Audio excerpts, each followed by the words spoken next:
Today, I am unlocking a brand new country. Travel with me to Thailand from Singapore. We woke up bright and early this morning because we had an 8 a.m. flight and I fell asleep so early last night that I did not pack a single thing. Conveniently for me, I didn't actually overpack my suitcase for the first time in my life, so it was easy to repack, but we got to rest. We were off. We literally got to the airport before the sun even came up. We have been waking up so early on this trip, and thank God for it, because you know what? I could sleep when I'm dead. I can't enjoy the world when I'm dead. Unfortunately for us, our bags were extremely way too heavy and we had to pay a crazy overweight bag fee. So just an FYI, if you're traveling with Scoot anywhere in Asia, just purchase your extra weight beforehand because it's going to cost you $20 per kilogram. Whatever, we made it work. Okay, we were flying from Singapore to Phuket today. Flight was so easy and so fast. It was an hour and 30 minutes and then boom, we were in Thailand. New country, obviously takes a few minutes to get your grounds. I was feeling a little anxious, a little stressed. I always feel nervous when I first get to somewhere new, and then by the time I leave, I'm like heartbroken that I'm leaving. But we had a bit of a drive from the airport to our hotel. We were staying at Dinso, which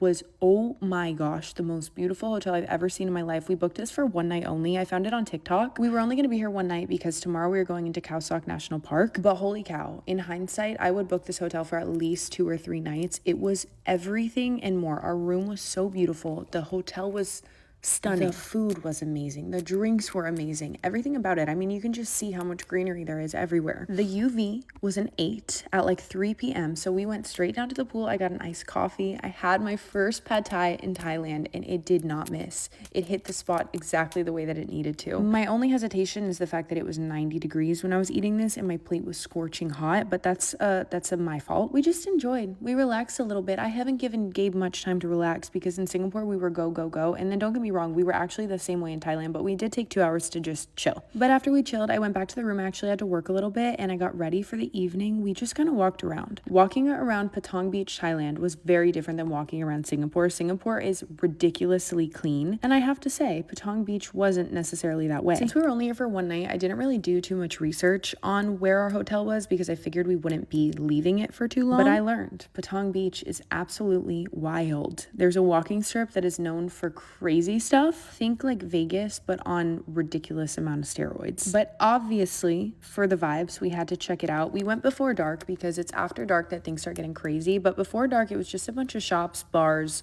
karaoke spots. And thank God we walked it when we did, because as soon as the lights go out, as soon as it gets dark, it gets crazy. But I did find a photo booth and we stopped in it. Gabe bought flip-flops because somehow he forgot to bring flip-flops for the entire trip, and we found the souvenir of the trip. This guy was custom making passport covers with little charms, little names. I got one for my mom, my mother-in-law, my best friends. I wish I got more for every single person in my life. They are so perfect and they were so affordable too. I think I got 5 for 20 bucks, and then we tried roti. I'm probably not pronouncing it right. Somebody commented that I was pronouncing it wrong, but I don't know how to pronounce it right, so I'm going to keep saying roti. This was life-changing. Holy cow, will I dream of this banana Nutella condensed milk roti for my whole life. Gosh, this was actually a perfect evening. We got a little taxi back to our hotel, our perfect hotel. We ate pad thai, we went to bed, and then tomorrow we were leaving. So unfortunately, that's it for this leg.